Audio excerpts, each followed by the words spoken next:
Buenos días, buenas tardes a todos y todas. Es un gusto contar con su participación en este evento de asambleas globales coordinado por JICA Global. JICA Global, llamado Global a la Pobreza, apoya a las personas en su lucha por la justicia y reúne a individuos y organizaciones para desafiar a las instituciones de procesos para la pobreza, las desigualdades. En este sentido, como parte de la Semana de Acción Global, nos reunimos en América Latina para dar inicio a esta sesión denominada Acelerar la acción climática para el cumplimiento de los ODS en el contexto de la crisis global. En este sentido, tendremos una serie de presentaciones e invitados e invitadas de América Latina y el Caribe que nos compartirán un poco acerca de los principales desafíos de la implementación de los ODS en América Latina y el Caribe, Ciao. cuál es el contexto en América Latina en cuanto a la acción climática y cómo esta crisis del cambio Ciao. climático se vincula con las diferentes crisis a nivel global. En este sentido, damos apertura como primer punto a, a, a Georgina, quien es miembro de la copresidencia de JICA Global y también parte del Consejo Global y también forma parte de Latindad. Adelante, Georgina. Sí. Gracias. Un saludo a Carlos, a todos ustedes, compañeras y compañeros miembros del GCAP, invitados especiales a la Asamblea Popular Global, instituciones que nos acompañan el día de hoy, redes regionales de justicia social y económica, movimiento indígena de la Amazonía que se nos integra posteriormente y de la red regional de Escazú. Realmente el día de hoy, el GCAP, que es el llamado mundial a la acción contra la pobreza, está en un proceso de organización de asambleas populares a nivel nacional y a nivel mundial en diferentes países de Asia, de África, de Europa y de Latinoamérica. Prácticamente esta asamblea mundial también nos permite socializar en un marco global de acción que estamos desarrollando ante los objetivos de desarrollo del milenio o lo que conocemos como la Agenda 2030. Estas asambleas tienen como objetivo que podamos elevar las voces de los pueblos sobre sus demandas, pero también sobre sus propuestas. Sobre todo, enfatizar a los sectores más vulnerables de la sociedad, desde el nivel local, desde el nivel nacional, desde el nivel regional y a nivel global. Creemos que realmente es un gran desafío avanzar en el cumplimiento de los objetivos de desarrollo del milenio o en la Agenda 2030. De hecho, hay escenarios que nos presentan de que va a ser difícil o ya es complejo cumplir con todos los objetivos de la Agenda 2030. Vivimos momentos alarmantes. El mundo necesita una acción urgente y extraordinaria para aprender y revertir los impactos de la pandemia del COVID-19, los conflictos, la guerra en curso en varias regiones del planeta y por consiguiente las crisis económicas y sistémicas que afectan de manera desproporcionada a las comunidades y a los grupos marginados, especialmente a las mujeres, a los niños, a los adultos mayores, a las personas con discapacidad y a los migrantes. En este contexto mundial, actualmente la retórica política sigue siendo diferente de la realidad que viven los pueblos. Prevalece hoy en día un discurso sobre la recuperación en la que los ricos se vuelven más ricos y los pobres más pobres. Se hunden más en la pobreza y crecen las desigualdades en nuestros continentes y en nuestros pueblos. Esto tiene que ver que la concentración de la riqueza y el poder tiene que tener una mejor redistribución a nivel del mundo y a nivel de nuestros pueblos. Realmente esta crisis que vivimos, porque ahora son múltiples crisis, pueden convertirse en una oportunidad. El mundo se enfrenta a una realidad de crisis climática, de crisis sanitaria, de crisis alimentaria, de crisis de deuda y económica, todas ellas superpuestas. Ahora con el empeoramiento de la guerra, esto plantea la necesidad de una agenda que realmente aborde múltiples crisis. Es un gran reto, es un gran desafío. En este sentido, como parte del compromiso para mantener la paz y la seguridad a nivel internacional, en septiembre del 2015 se reunieron los líderes, los gobernantes, ¿verdad?, de 193 países, y surge la Agenda 2030. En 10 años se plantean 17 objetivos y una serie de metas para erradicar pobreza, para integrar, para hacer inclusión. Sin embargo, se requiere de mucha apropiación, de mucha sostenibilidad y de mucha inversión financiera. Prácticamente es necesario preguntarnos de qué manera se arraigaron las desigualdades a través de los paradigmas económicos existentes o dominantes actualmente, y qué sistemas o qué políticas quedaron expuestas por la crisis de hoy. Prácticamente también es necesario preguntarse dónde está el financiamiento, los recursos para el desarrollo y la implementación de la Agenda 2030. Por eso consideramos que la paz, hoy más que nunca, debemos acelerar esos compromisos para construir sociedades justas, sociedades equitativas, sustentables y en paz. Es urgente para la continuidad de la vida y también de la especie humana. Necesitamos salvar el planeta. Los recientes conflictos sociales, militares a nivel global amenazan la paz y seguridad internacional, por lo que transformar una gobernanza global con una participación realmente efectiva, significativa, equitativa y buscar soluciones duraderas es necesaria. En cuanto al clima, los recientes eventos que hemos visto de extremos impactos climáticos demuestran la necesidad de reducir aquellas grandes brechas que tenemos y que están acelerando el calentamiento global y el cambio climático. Prácticamente nuestras demandas desde las organizaciones de sociedad civil también es la justicia social. Educación para todos, salud para todos, seguridad ciudadana para todos, protección del medio ambiente, rentas básicas para los sectores que las necesitan. Y por supuesto también en el ámbito de justicia económica necesitamos priorizar una serie de negociaciones a nivel internacional que logremos obtener recursos financieros para los países en vías de desarrollo o países de ingreso medio o ingreso bajo, como se califica, para poder implementar estas agendas. Y uno de ellos son los derechos especiales de giro que los gobiernos pueden utilizar para invertir en los presupuestos públicos. También una justicia fiscal equitativa que permita tener leyes donde quienes tienen más paguen más. Y por supuesto, una serie de medidas económicas que tienen que ver con el empleo, con el desarrollo.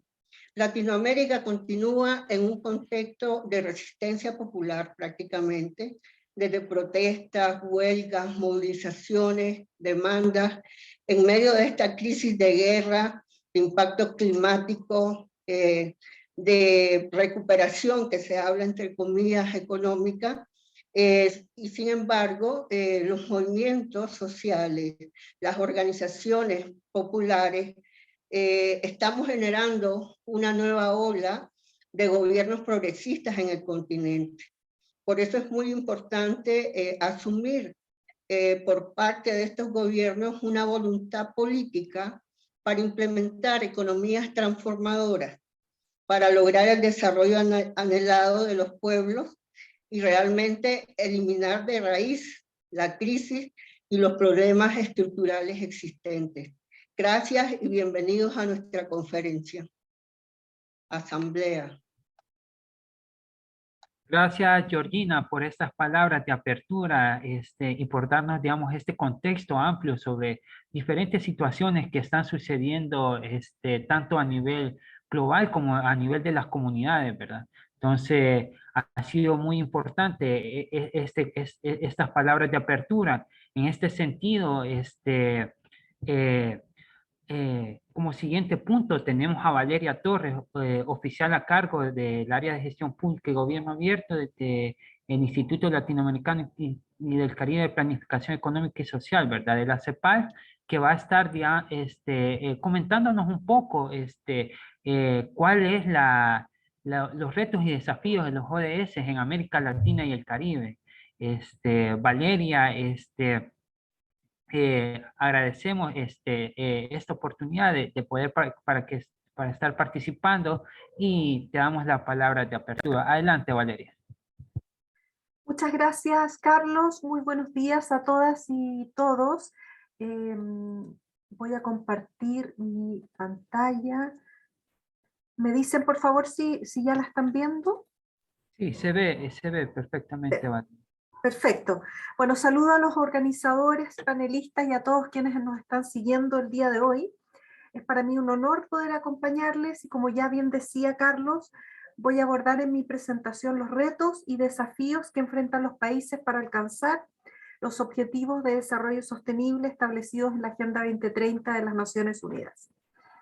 Quisiera mencionar brevemente el contexto en el que nos encontramos en América Latina y el Caribe.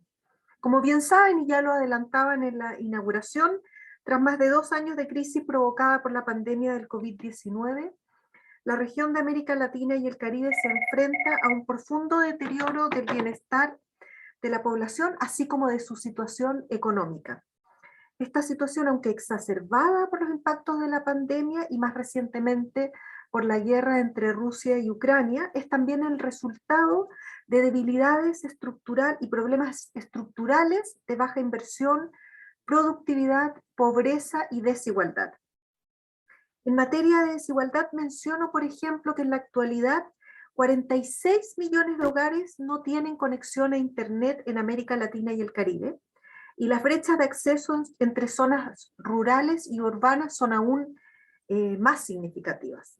Las tasas de pobreza son también mayores en la población indígena, y sin duda que la pandemia ha tenido un impacto en el avance de las políticas y logros en materia de género, retrotrayendo el avance en materia de igualdad de género en cerca de 10 años. La pandemia visibilizó además las tensiones que plantea el falso dilema de crecimiento versus protección ambiental. Y en lo positivo sí podemos señalar que la crisis visibilizó el papel esencial del Estado en el suministro de vacunas, transferencia de emergencia a poblaciones vulnerables, inversión pública en los sistemas de salud y la sostenibilidad financiera de los sistemas de protección social, incluyendo a la salud. Pero también nos mostró instituciones con acciones fragmentadas y poco resilientes para enfrentar estas diversas crisis de manera simultánea. Uno de los temas que se visibilizaron durante la pandemia fue la necesidad de contar con información y con datos actualizados e interoperables para enfrentar con la rapidez necesaria las decisiones asociadas a la pandemia. El complejo escenario actual impacta sin duda la posibilidad de la región de alcanzar los niveles de desarrollo que nos plantea la Agenda 2030 de las Naciones Unidas. Como pueden ver en la lámina que tienen en este momento en pantalla, a solo 8 años del plazo establecido para alcanzar los 17 Objetivos de Desarrollo Sostenible de la Agenda 2030, y según el último informe regional de la CEPAL sobre el progreso de los ODS, en la región de América Latina y el Caribe se está avanzando de manera constante, pero se proyectan escenarios alentadores para 2030 solo para 1/3 de los Objetivos de Desarrollo Sostenible. Para los 2/3 restantes, el comportamiento de las metas indica la necesidad de promover una rápida implementación de políticas públicas para cambiar el rumbo de los indicadores y alcanzar los objetivos propuestos, acelerando el ritmo de mejora en algunos casos o revirtiendo la tendencia negativa en los otros. A lo anterior se suma que la confianza en las instituciones está en su punto más bajo en décadas en América Latina y el Caribe, lo que debilita el apoyo a la democracia. Como pueden ver en el gráfico que tienen en su pantalla, desde 2013 viene subiendo la insatisfacción con la democracia del 51% al 70% en 2020, después de alcanzar su punto más alto en 2018 con un 72%. Y los satisfechos disminuyen del 45% en su punto más alto en 2009 al 25% en 2020, perdiendo 20 puntos porcentuales. Eso ilustra el descontento creciente de los pueblos con sus gobernantes. De este modo, desde CEPAL hemos planteado que uno de los principales desafíos de cara al futuro en la región es de carácter político e institucional. El reto es cerrar las brechas de desempeño y de legitimidad. Por cierto que una preocupación adicional en la región es el creciente número de conflictos socioambientales. Como pueden ver en la lámina que tienen en pantalla, el Atlas Global de Justicia Ambiental, que es una iniciativa conjunta encabezada por la Universidad Autónoma de Barcelona, ha documentado y catalogado conflictos socioambientales en todo el mundo. Incluye información relevante sobre la situación de América Latina y el Caribe, que da cuenta de las dificultades que enfrenta nuestra región para institucionalizar instancias adecuadas de toma de decisiones que involucren a todos los actores y que permitan abordar transparentemente los beneficios y costos asociados a las actividades económicas, particularmente aquellas asociadas a las industrias extractivas. Por cierto que enfrentamos un sentido de urgencia, estamos a solo 8 años de que se alcancen el plazo establecido para el cumplimiento de los objetivos de desarrollo sostenible y las crisis son múltiples. Por lo tanto, hoy día más que nunca el trabajo colaborativo es esencial. Frente a este escenario de múltiples crisis y a solo 8 años del cumplimiento del plazo establecido para alcanzar los objetivos de desarrollo sostenible, la CEPAL ha planteado la necesidad de conectar la emergencia con la recuperación, es decir, la respuesta de corto plazo de los estados con políticas de mediano y largo plazo. La CEPAL también ha llamado a conectar las medidas para responder a la coyuntura de la pandemia con la transformación del estilo de desarrollo hacia uno más justo, inclusivo y sostenible. Para ello se requiere fortalecer la institucionalidad para hacerla más resiliente frente a las crisis con renovadas capacidades para diseñar e implementar planes, políticas, estrategias y programas integrales y articulados entre sectores y niveles del territorio, transversalizando la acción climática, el enfoque de la igualdad de género y, por cierto, la participación ciudadana. En resumen, avanzar en la implementación total de la Agenda 2030 requiere coherencia política, asegurando que las políticas se articulen en el tiempo, corto, mediano y largo plazo, en el espacio, una articulación multiescalar y multinivel, y por cierto, entre sectores social, económico y ambiental, y entre los actores públicos, privados, sociedad civil, academia. De este modo se trata de cambiar la forma de pensar y de hacer las cosas. Quisiera enfatizar en la importancia de la participación efectiva y bien diseñada, dado que ello es esencial para aumentar la confianza en las decisiones y en las instituciones que están llamadas a liderar los cambios para esta recuperación transformadora. ¿Por qué es tan importante la participación? Bueno, porque permite aumentar la legitimidad, aceptación y sentido de pertenencia de las decisiones, permite ampliar la base de conocimientos e incluir la experiencia de las personas y grupos directamente afectados por una decisión, porque permite crear entendimiento mutuo entre los distintos actores involucrados, permite asimismo comprender mejor las necesidades de las personas directamente afectadas por las decisiones y evidenciar potenciales externalidades, permite prevenir conflictos, permite evitar fallas asociadas a la información imperfecta en la toma de decisiones y, por cierto, balancear los poderes fácticos, es decir, los beneficios privados y los males públicos. Es importante entender que la Agenda 2030 constituye un marco para las políticas públicas en todos los niveles, ya sea nacional, subnacional y local, y por cierto que el territorio debe ser el protagonista. Y para ello existe una agenda internacional riquísima que incorpora distintos instrumentos internacionales y regionales que permiten orientar esta acción de políticas públicas en los territorios. En términos de participación pública, Naciones Unidas ha alentado desde sus inicios la importancia de la incorporación de los múltiples actores para alcanzar el desarrollo sostenible. El Acuerdo de Escazú es el último gran instrumento al respecto, que profundiza sobre todo en lo que se ha llamado la democracia ambiental. No voy a entrar en mucho detalle sobre el Acuerdo de Escazú, porque tenemos aquí, y sé que más adelante podremos escuchar a la doctora Patricia Madrigal y al licenciado César Artiga, que han sido y son grandes impulsores del Acuerdo de Escazú, pero quisiera decir que es el único tratado emanado de la Conferencia de las Naciones Unidas sobre el Desarrollo Sostenible Río +20, el primer tratado regional ambiental de América Latina y el Caribe, el primero en el mundo en contener disposiciones vinculantes sobre defensores de derechos humanos en asuntos ambientales, un tema particularmente sensible, lastimosamente sensible en nuestra región, y que no es solo innovador por los estándares de participación que incorpora, sino también por la forma en la que se negoció de manera abierta y participativa. Es un acuerdo que está abierto a los 33 países de América Latina y el Caribe, 24 ya lo han firmado y 13 países lo han ratificado. Quisiera simplemente destacar un aspecto que me parece esencial del Acuerdo de Escazú y que es el círculo virtuoso que se produce entre los derechos humanos, el medio ambiente y los derechos de acceso.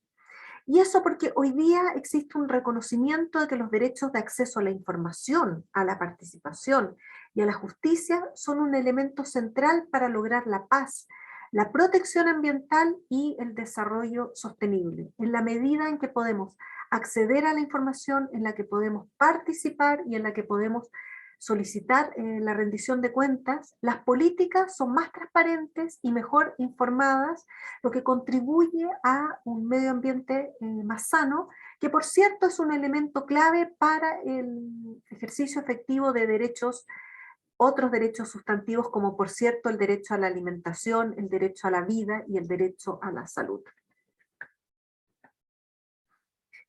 Mencionar que la participación, ¿verdad? Y en ese contexto decir que el Acuerdo de Escazú es esencial para el cumplimiento de todos y cada uno de los objetivos de desarrollo sostenible y muy especialmente del objetivo 13, acción por el clima, ya que nos permite, la acción climática requiere de la participación de todas y todos, y para eso se requiere mejorar la educación, la sensibilización y la capacidad humana e institucional para abordar los temas de mitigación y adaptación al cambio climático. Aquí pueden ver ustedes cómo el Acuerdo de Escazú refuerza la acción climática. Estas son algunas láminas e infografías que están disponibles en el observatorio del principio 10 de la CEPAL, que yo los invito, por cierto, a conocer. Y ustedes pueden ver cómo la participación pública y el acceso a la información y al conocimiento son esenciales para elaborar y aplicar políticas climáticas y efectivas, y cómo el Acuerdo de Escazú constituye una herramienta sin precedentes para catalizar la acción y gobernanza climática en América Latina y el Caribe. Ahí está el enlace al observatorio del Principio 10 para que ustedes lo puedan conocer todos los países que cuentan con leyes de cambio climático, cómo las leyes de cambio climático han ido incorporando los estándares de Escazú, de información, de participación y de justicia, y cómo estos instrumentos internacionales se refuerzan mutuamente y permiten avanzar hacia sociedades más justas y sostenibles.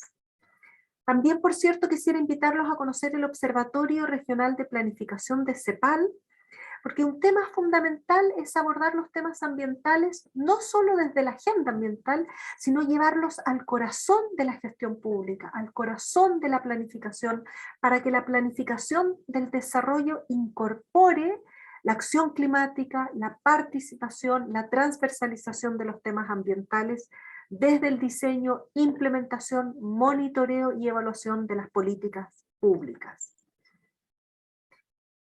Y finalmente me gustaría mencionar una frase de nuestro secretario ejecutivo de las Naciones Unidas, el señor Antonio Guterres, del año pasado, quien mencionaba que nuestro mundo nunca ha estado más amenazado o más dividido. Nos enfrentamos a la mayor cascada de crisis de nuestra vida. La pandemia del COVID-19 ha sobredimensionado las flagrantes desigualdades. La crisis climática está golpeando el planeta. Un aumento de la desconfianza y la desinformación está polarizando a la gente y paralizando las sociedades. La solidaridad está ausente, justo cuando más la necesitamos. Nos enfrentamos a la hora de la verdad. Ahora es el momento de cumplir. Ahora es el momento de restablecer la confianza. Ahora es el momento de inspirar esperanza. Y yo tengo esperanza. Restauremos la confianza, inspiremos esperanza y empecemos ahora mismo.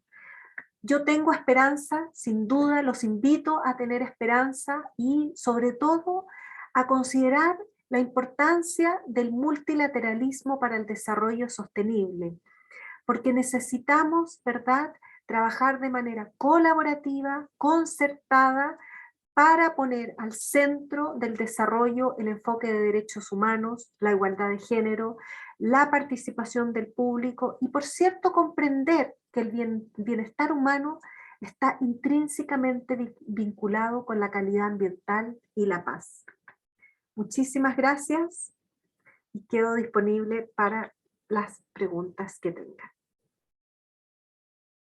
Gracias, Valeria, por esta presentación que nos has compartido. Ya el día de ayer mencionaba el secretario general de las Naciones Unidas, todavía podemos rescatar los objetivos, volver a la pista del mundo y que nadie se quede atrás.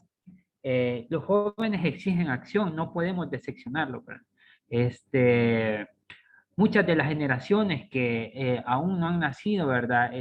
Van a vivir muchas de estas múltiples crisis que actualmente nos has mencionado dentro de esta presentación. Y también gracias, Valeria, por compartirnos estos instrumentos en la región que son muy valiosos para abordar y hacer, digamos, frente a la crisis climática. En ese sentido, tenemos la presentación de Carola Mejía Silva de la Red Latinoamericana por la Justicia Económica y Social, LATINDA, quien nos estará hablando sobre los principales desafíos o oportunidades del financiamiento climático en un contexto de crisis múltiple. Adelante, Carola. Muchísimas gracias, Carlos. Buenos días, buenas tardes a la audiencia y muchísimas gracias a nombre de LATINDAD por la invitación a GCAP Latinoamérica y GCAP Global. Voy a empezar a compartir mi pantalla, por favor, me confirman si ya la logran ver. Sí, perfecto. Se puede ver. Perfecto, muchas gracias. Comenzamos entonces ya construyendo sobre lo que nos han venido diciendo Georgina, Valeria sobre lo que ha estado sucediendo y está sucediendo todavía en el mundo, ¿no? Estamos enfrentando sin duda un contexto muy adverso donde han convergido muchas crisis, ¿no? La crisis sanitaria, la pandemia que aún no se ha ido y nos sigue afectando y nos ha generado muchísima miseria, muchísimo dolor y muchísimas complicaciones. Ha derivado también en una crisis económica para la cual se han planteado estos paquetes de recuperación y lamentablemente esta recuperación también ha sido desigual, ¿no? Se han profundizado mucho ahí los problemas estructurales, todas las vulnerabilidades que ya teníamos como región, y esto todavía lo estamos enfrentando, ¿no? Y aquí también ha habido un aumento muy grande de los niveles de deuda también en nuestros países, que es un tema que en Latindad vemos y estudiamos bastante. Estamos enfrentando, por otro lado, también una crisis de pérdida de biodiversidad que pone en riesgo la vida y que tiene mucha relación con la crisis de la que les voy a hablar, que es la crisis climática. Estamos enfrentando esta crisis política, ¿no? Que se ha profundizado más con la guerra en Europa entre Rusia y Ucrania, que está teniendo impactos también que nos afectan a todos y que también tiene, como vamos a ver más adelante, implicaciones para la atención de la crisis climática. Estamos también enfrentando una crisis alimentaria y, bueno, de la que les voy a hablar, como ya les mencionaba, la crisis climática que ya mencionaba Valeria, está vinculada al Objetivo de Desarrollo 13, Acción por el Clima, y es una crisis que estamos viviendo, sin duda ya no es posible negarla, ¿no? Científicamente hay evidencia de que está ocurriendo, y el principal problema relacionado a esta crisis es que ha aumentado la temperatura promedio a nivel de la atmósfera planetaria. Hemos incrementado en Perdón, 1 grado Carola, centígrado. muchas gracias. Sí, Perdón, una cosa técnica, un poco sí, más lento, por favor, como de tenemos acuerdo, la sí, sí, traducción sí. simultánea y es bastante Está bien. difícil, pero muchas gracias por Voy a ir un traducción. poquito más. Muchas gracias, con todo el tiempo que quieras, por favor. Gracias. Sí, bueno, las actividades humanas principalmente la quema de combustibles fósiles como el petróleo, el gas, el carbón para la generación de la industria, ¿no? Para la generación de energía, han sido los contribuyentes principales para que hayamos aumentado en 1 grado la temperatura. Digamos, el gráfico que ven aquí abajo muestra el promedio, cómo se ha incrementado la temperatura en la atmósfera, y esto también ha hecho que incremente la temperatura en el mar, ¿no? Y esto está teniendo implicaciones y una serie de cambios climáticos que estamos sufriendo y que están teniendo también impactos, principalmente regiones como América Latina, que son altamente vulnerables, no tenemos suficientes recursos para atender estos riesgos climáticos, estos impactos que ya estamos viviendo. El aumento de la temperatura del mar, de la atmósfera, ha generado, como les decía, estas variaciones en el clima. Las precipitaciones, las lluvias llegan en diferentes condiciones, ahora llegan en periodos más cortos, pero con muchísima más intensidad, que deriva en inundaciones terribles que nos están afectando y dañan la infraestructura, ponen en riesgo la vida, afectan a las personas, tienen enormes y millonarias pérdidas también económicas, ¿no? Estamos viviendo justo en este momento también una época de huracanes, que cada año la época de huracanes se hace más devastadora, más peligrosa, más riesgosa por estas condiciones atmosféricas y climáticas, justamente, que hace que puedan ser incluso peores, ¿no? Recién, anteayer, escuchábamos que ya han habido impactos del huracán Fiona en Puerto Rico, en República Dominicana, con muchas inundaciones, ha dejado sin energía a Puerto Rico, a la población, y también esto obviamente pone en riesgo la vida, y en muchos casos también genera migración de mucha gente que tiene que dejar estos lugares que ya han sido devastados o destrozados por estos impactos climáticos y que tienen que buscar otros lugares, ¿no? También, por otro lado, vemos en otras regiones cómo la temperatura justamente de la atmósfera está aumentando tanto que está derivando en sequías prolongadas. Ya no llueve en algunos lugares en algunos momentos del año, entonces esto obviamente tiene una implicación muy negativa en la producción de alimentos, en la disponibilidad de agua. Se están secando muchos ríos, muchos lagos. En mi país, yo soy boliviana, ya hemos tenido algunos lagos que han desaparecido, también están retrocediendo los glaciares andinos, los glaciares de nuestra región, que son una fuente de agua, ¿no? Y ese es para mí uno de los impactos quizá más peligrosos de la crisis climática, la disponibilidad de agua, ¿no? También pone obviamente en riesgo la disponibilidad de alimentos. Y el aumento del nivel del mar, también por este derretimiento de glaciares, de los polos, está haciendo que también aumente el nivel del mar, y se pone en riesgo ahí de inundación de las ciudades y las pequeñas islas, ¿no? Y las ciudades costeras. Por otro lado, otro problema que estamos viviendo y en este momento está afectando, por ejemplo, a mi país y a varios otros países que son parte, por ejemplo, de la Amazonía, es el tema de los incendios, que si bien son incendios forestales generados por el humano, digamos, por actividades de algunas personas irresponsables, se expanden con muchísima más facilidad por estos vientos más cálidos, más fuertes, ¿no? Y estas condiciones climáticas que ahora afectan muchísimo más y que obviamente afectan muchísimo la biodiversidad, que también está siendo afectada por el cambio en las estaciones, que también están variando muchísimo. Entonces está afectando las condiciones migratorias de muchas especies que están también muriendo por estas condiciones. Y también otro efecto es la mayor propagación de enfermedades como por ejemplo el dengue, la malaria en nuestros países, justamente porque ya algunas regiones que no eran tan calientes antes, ahora lo son. Se está dando estas condiciones perfectas para que haya todos estos riesgos climáticos latentes. Y esto es un problema que se ha derivado principalmente por, digamos, hay una responsabilidad diferenciada, una histórica deuda climática, principalmente en los países del norte global, que justamente por la implementación por ejemplo, modelos de industrialización, el capitalismo neoliberal que también fomenta la acumulación de riqueza, ¿no? Contaminando, sobrepasando los límites naturales del planeta, promoviendo el extractivismo y también alimentado por el alto nivel de consumo que tenemos y que ahora se ha vuelto insostenible, han generado estos problemas, ¿no? Este gráfico, este mapa nos muestra quiénes son los países más responsables de esta crisis climática en 2019. Ahí vemos también cómo ha sido la acumulación de emisiones por países y vemos obviamente que los países del norte global son quienes tienen mayor responsabilidad. En nuestra región, Brasil, en México, podrían ser, digamos, países que tienen también altos niveles, pero obviamente incomparables con nosotros, como por ejemplo los de China, los de Estados Unidos, la Unión Europea, que en términos acumulados son los principales emisores. Si vemos esto en términos un poco más per cápita o por habitante, Estados Unidos pasa a primer lugar, China baja, y ahí aparecen Rusia, aparecen otros países también que son altamente contaminantes, ¿no? Y no solamente es un tema de matriz energética o económica de los países, sino también justamente del grupo al que pertenece la población.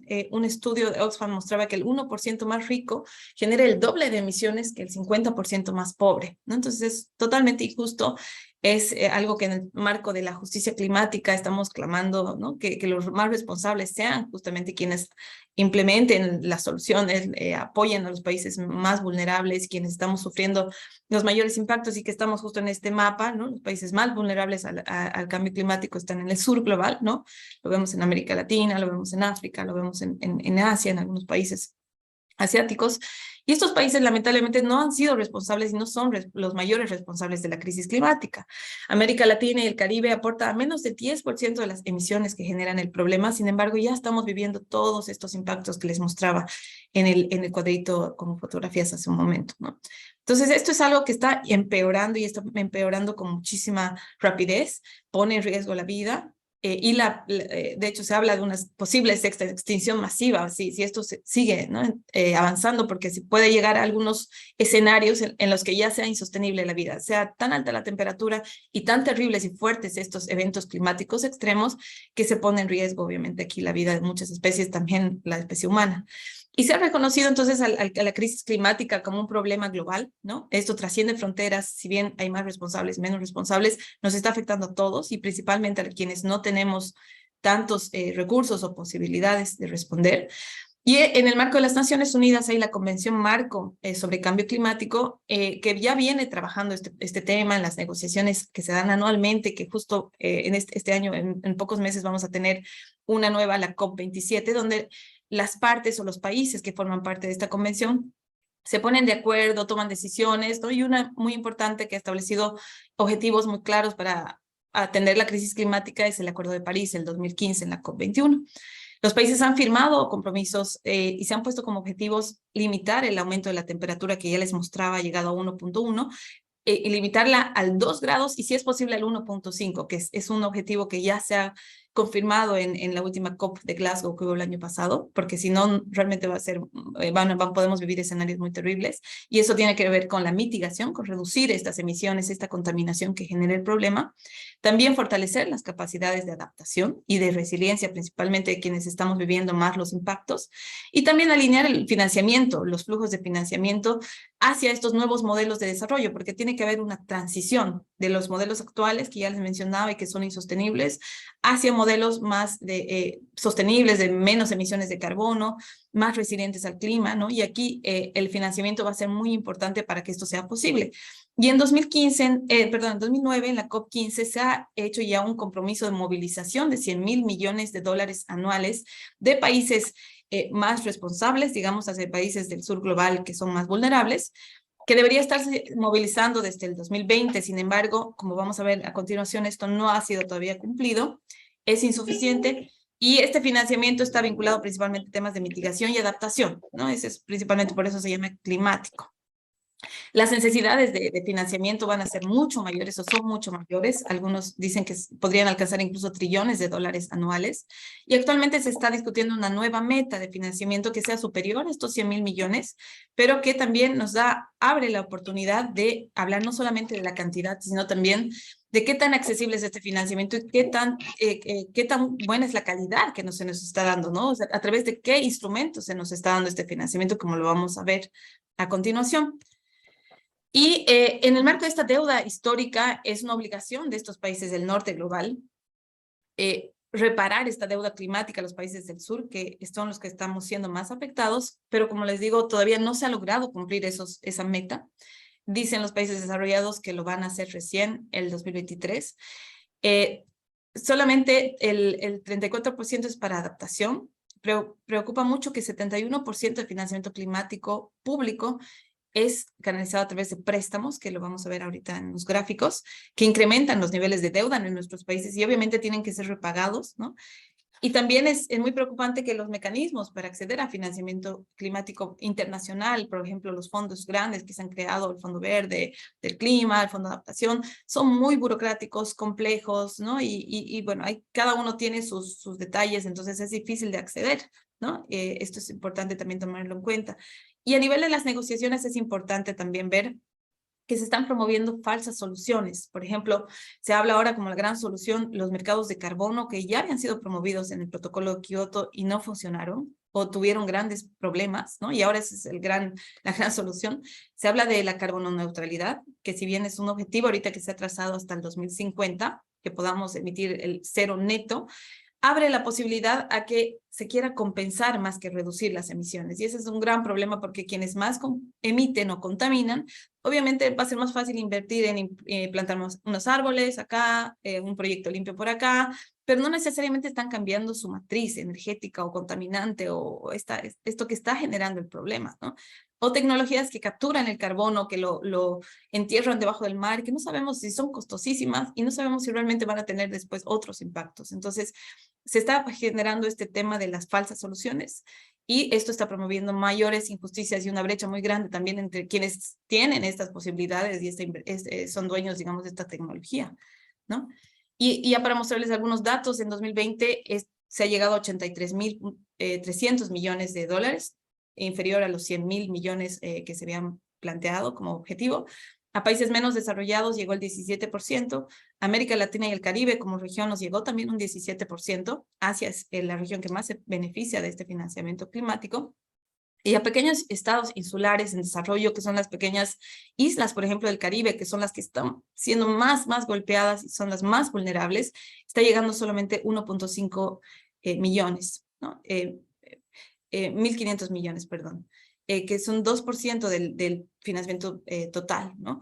Vemos que en este acumulado de financiamiento climático, como ya les decía, mitigación es lo que más recibe, se está destinando más a proyectos de energía limpia, transporte eléctrico, bueno, estos temas que sí son importantes para resolver el problema, pero que nuestras regiones necesitan más financiamiento para adaptación, ¿no? Nosotros tenemos que adaptarnos, necesitamos responder a estos impactos. Y vemos que también aquí es muy importante el financiamiento climático público, que es el 82% de esto que se ha contabilizado a través de este reporte de la OCDE. Y vemos lo que ya les decía, ¿no? Que en 2020 el 71% de este financiamiento climático público ha sido préstamos, que eso me parece sumamente injusto y desde la Latindad lo hemos estado trabajando justamente en este vínculo que tiene la crisis climática con la deuda, porque estos son recursos que van a tener que ser repagados, son recursos que pueden llegar de manera concesional, pero en muchos casos llegan también con altos intereses por el riesgo climático asociado a los países que están pidiendo este financiamiento. Entonces es un financiamiento que al final de cuentas acumula mayor injusticia, ¿no? Porque los países que ya tenemos deudas altas, que en 2021 llegaron en América Latina nuestras deudas en promedio a un 53.7% del PIB y en el Caribe a un 89.1%, que son muy altos, indicadores muy altos, ya tener deudas tan altas implica que tenemos menor espacio fiscal o menor recurso público para financiar medidas de mitigación y adaptación al cambio climático, además como otras medidas importantes para cumplir la Agenda 2030, menores posibilidades de contar con financiamiento para recuperarnos de catástrofes, y ese es un tema importante. No hay todavía un mecanismo de financiamiento climático que nos cubra daños y pérdidas actuales, que son y llegan a miles de millones de dólares que nuestros países tienen que cubrir con más deuda. Tenemos menor posibilidad de inversión social y de atender las necesidades básicas. Y también, como ya les decía, mientras más vulnerables al cambio climático somos, los préstamos pueden venir y pueden ser más caros, tener más interés. Hay mayor volatilidad económica, mayor riesgo de que esta deuda sea insostenible o que no se pueda pagar, y hay un menor prospecto de que podamos crecer, ¿no? Y podamos recuperarnos de todas estas crisis. Entonces, la deuda y la crisis climática están siendo acumulando injusticias en el mundo, están siendo pagadas, la deuda climática histórica del norte está siendo pagada injustamente por los países del sur global, ¿no? Y eso es algo que los datos nos muestran. Hay oportunidades y podría darse de acá un cambio, digamos, radical en la calidad del financiamiento climático si viene y se priorizan las donaciones, ¿no? En esto que ya les mostraba, que ahorita vienen prioritariamente préstamos. Si se canaliza más a través de donaciones, tendrá más sentido para nuestros países. Hay un pedido del sur global de canalizar financiamiento hacia estos daños y pérdidas, y es un pedido que se ha ido bloqueando en las negociaciones internacionales por los principales países, digamos, más desarrollados, que son los responsables de todo este problema. Lo han estado bloqueando y no es algo que hemos podido avanzar. Otro clamor grande que hay es la cancelación de la deuda o la cancelación de la deuda principalmente ante eventos climáticos extremos, ¿no? Como cuando ha pasado esto de los huracanes de Tayota en Centroamérica, ¿no? Y han tenido tantos daños en solo 2 semanas. Ha habido un pedido muy grande y la Tindad ha participado para que se cancele la deuda y el país pueda recuperarse, ¿no? Y se utilicen esos recursos que ahorita se destinan a pagar la deuda hacia la recuperación, ¿no?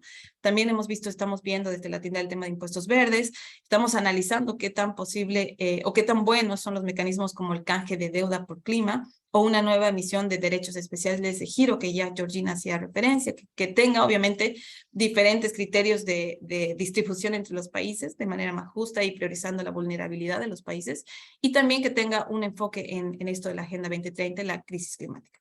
No sé si ya me pasé en el tiempo, quiero solamente confirmar si tengo todavía algunos minutos. Sí, si gusta, puede cerrar, Carola, y un poquito más de espacio para los intérpretes. De acuerdo. Ya para ir cerrando, y estos aspectos son muy importantes, las decisiones que tomemos hoy y en los próximos 3 años en materia de financiamiento y políticas de desarrollo van a ser decisivas para atender o no oportunamente la crisis climática. Hemos puesto aquí 3 años porque el panel intergubernamental de expertos sobre cambio climático ya en su último reporte nos alerta de que tenemos solo hasta el 2025 para llegar a nuestro límite máximo de emisiones a nivel del mundo y poder reducir ahí en 45% las emisiones, como es el objetivo del Acuerdo de París para llegar a ese escenario seguro de 1.5 grados. Entonces son 3 años, menos de 3 años los que tenemos, ¿no? Los países desarrollados deben cumplir con esa meta de movilización, que de hecho debe ser mayor, ¿no? Dadas las necesidades que tenemos de financiamiento, debe ser financiamiento más accesible.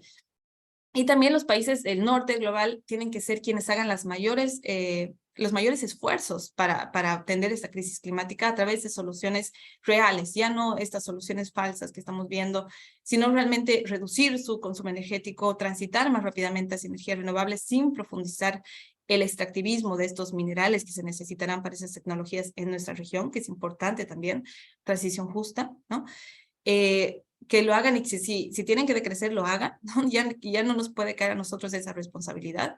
Se debe promover el uso de instrumentos y mecanismos que no incrementen el nivel de deuda de nuestros países. Como lo he mencionado, ya hasta para el financiamiento climático, lo que más se utilizan son los préstamos y son instrumentos neocoloniales que solo profundizan las injusticias, ¿no?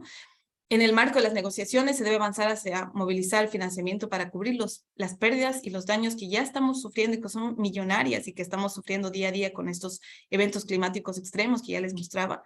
Se debe movilizar también más recursos para adaptación y debe ser obviamente un financiamiento más accesible y que beneficie a quienes realmente están viviendo esta línea. Se debe incluir el enfoque de género en la etapa de diseño y implementación de los proyectos, y el financiamiento climático tiene que ser adicional a la ayuda oficial para el desarrollo, y es un tema importante, ¿no? Esto tiene que ser financiamiento adicional. Las economías tienen que descarbonizar, deben dejar de depender de su matriz sucia de combustibles fósiles, y se debe reducir el financiamiento que reciben actualmente los sectores extractivos y la industria de combustibles fósiles en el mundo, que lamentablemente con la guerra actual más bien han empezado a recibir más inversiones justamente para atender un poco el desabastecimiento de gas, digamos, de Rusia a Europa. Ahora las inversiones en sectores extractivos siguen siendo o están aumentando incluso, ¿no? Y esto obviamente es totalmente adverso o contrario a lo que se debería hacer para atender la crisis climática, ¿no? La prioridad que los países del norte global sobre todo están dando a la crisis, a la actual guerra, la millonaria cantidad de dinero que se está invirtiendo en armamento, en combustibles fósiles, están poniendo en riesgo el cumplimiento de nuestros compromisos climáticos y también el cumplimiento de la Agenda 2030.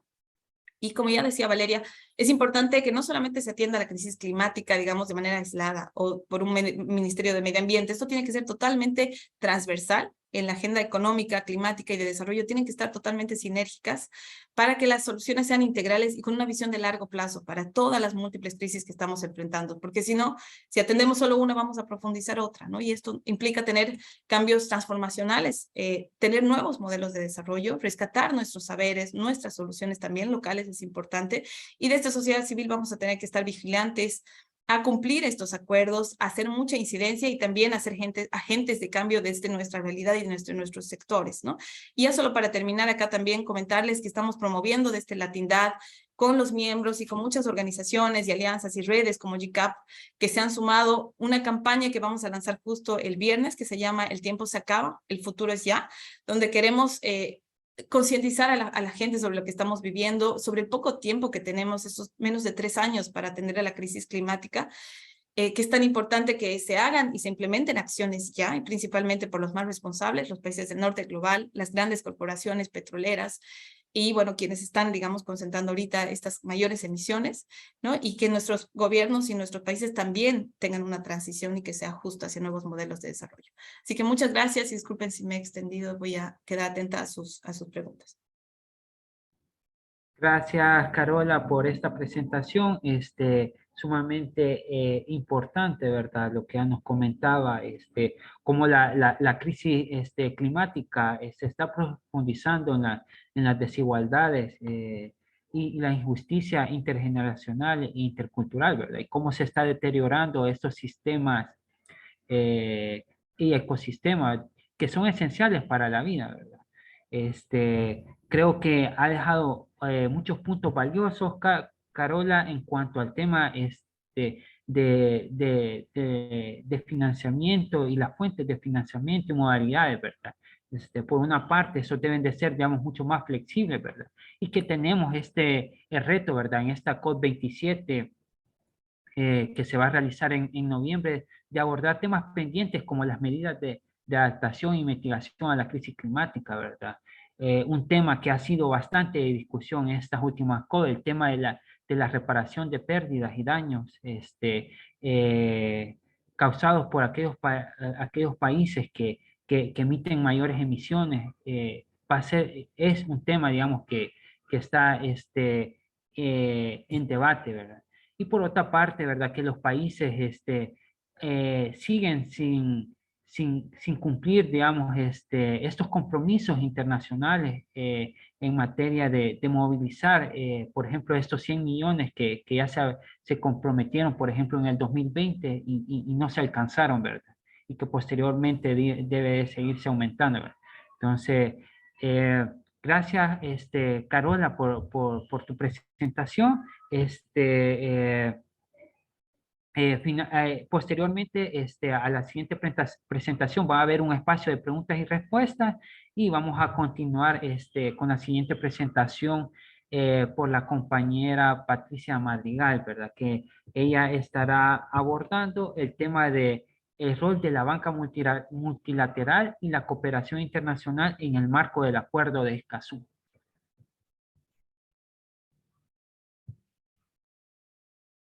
Patricia. Muchas gracias. Muy buenos días, tengan todos ustedes. Muchísimas gracias al llamado mundial a la acción contra la pobreza por convocar nuevamente a la Asamblea de los Pueblos.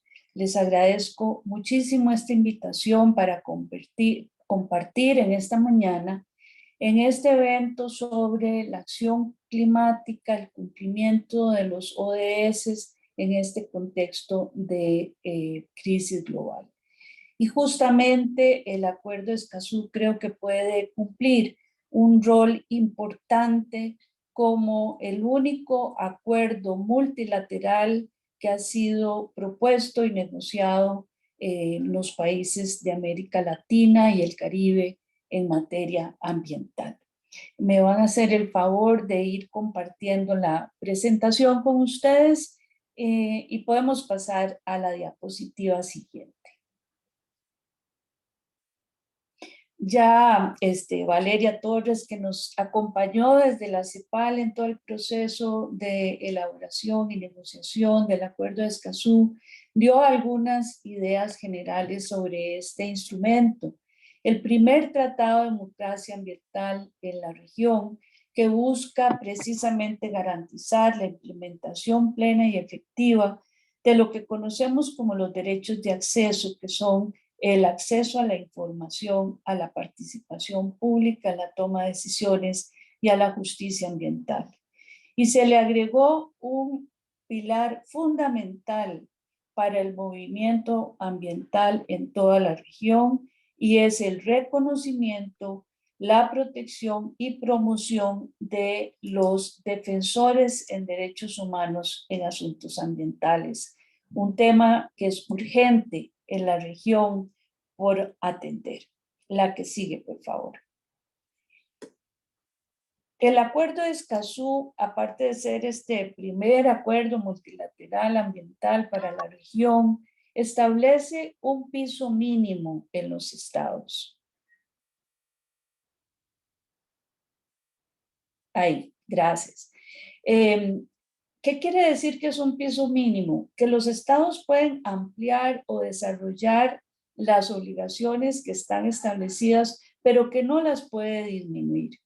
Por eso es que se plantea que su implementación sea gradual y progresiva y remite a los ordenamientos jurídicos nacionales para su desarrollo.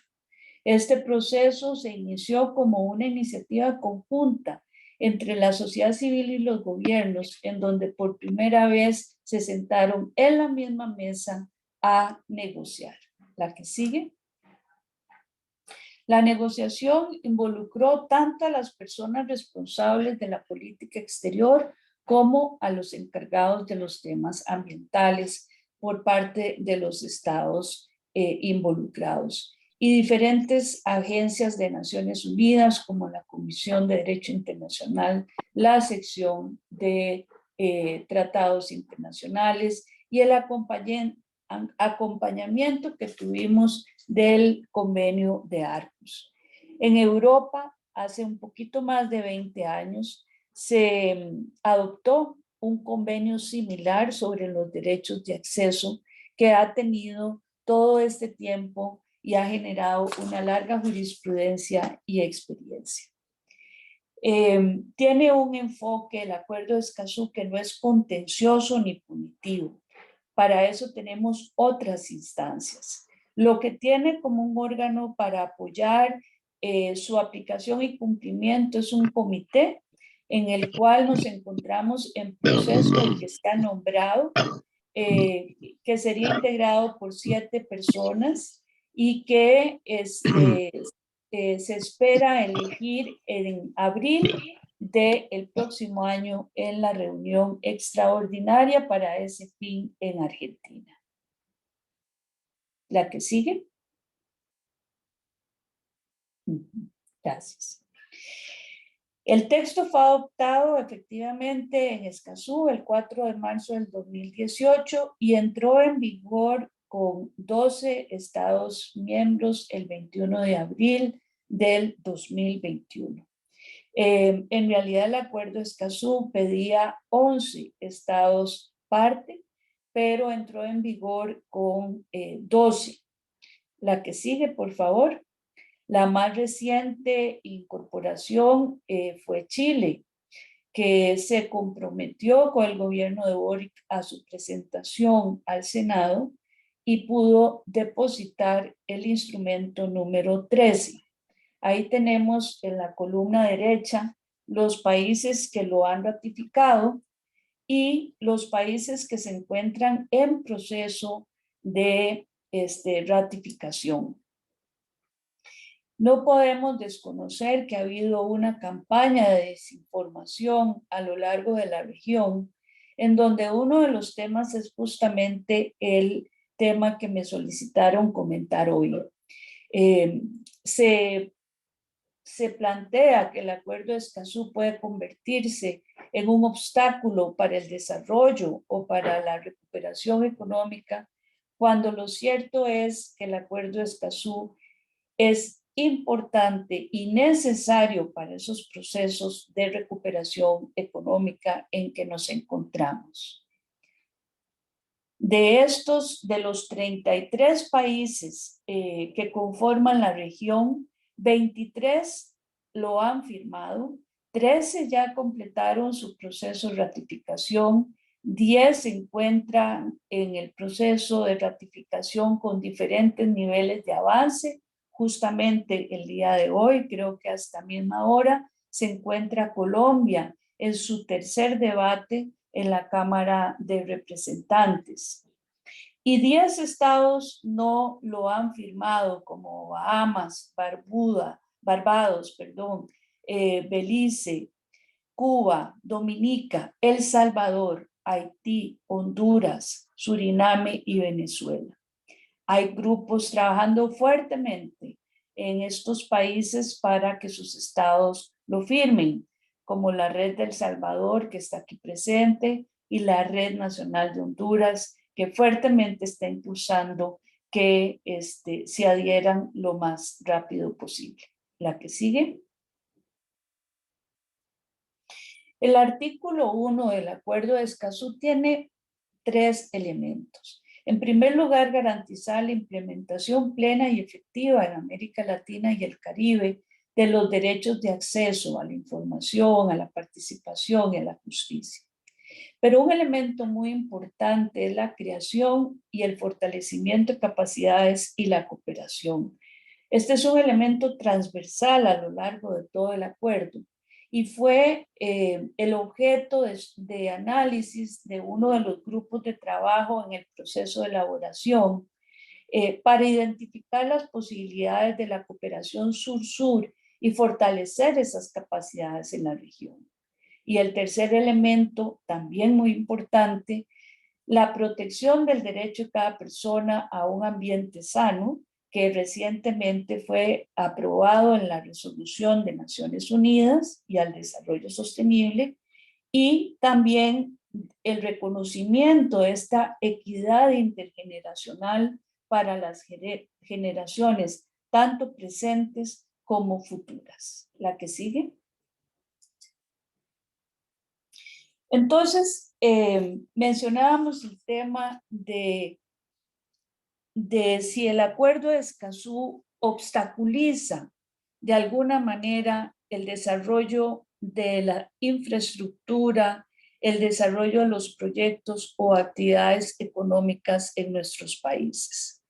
Lo cierto es que es un marco que brinda seguridad jurídica para esas inversiones, tanto públicas como privadas, y precisamente por eso la OCDE lo ha reconocido como una buena práctica. El Parlamento Europeo, a su vez, en el 2021, emitió una resolución sobre los efectos del cambio climático en los derechos humanos y el papel de los defensores del medio ambiente, en donde solicita que se establezca un programa de apoyo para el cumplimiento del Acuerdo de Escazú. Estos reconocimientos de diferentes organizaciones como la OCDE o de organizaciones políticas como el Parlamento Europeo, lo que reflejan es que los contenidos que se encuentran en el Acuerdo de Escazú, de hecho, se encuadran en la misma línea de las políticas sociales y ambientales que tiene la banca multilateral. Tanto el Banco Mundial, el Banco Interamericano de Desarrollo, el Banco Centroamericano de Integración Económica, tienen en sus marcos ambientales y sociales estos estándares establecidos en el Acuerdo de Escazú para aprobar o no los proyectos que presentan los países.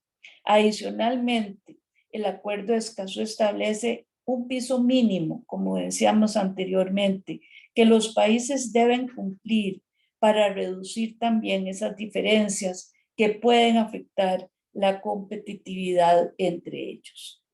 La que sigue.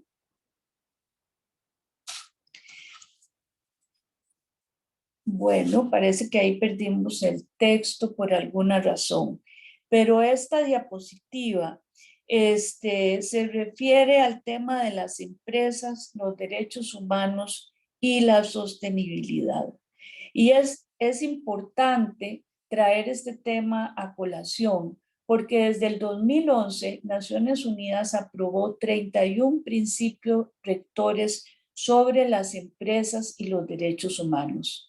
En el 2015 lanzó el Pacto Mundial que incluye 10 principios para que las empresas cumplan sus responsabilidades con las personas y el planeta y sientan las bases para el éxito a largo plazo.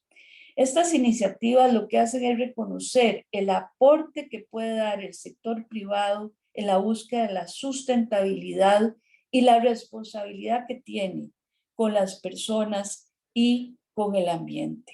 El cumplimiento de los objetivos para el desarrollo sostenible, como nos lo recordaba Valeria anteriormente, fortalece ese entorno de apoyo para hacer los negocios y crea esos mercados alrededor del mundo, pero de acuerdo a esos estándares que nos permiten proteger tanto la naturaleza como a las personas. La que sigue, por favor.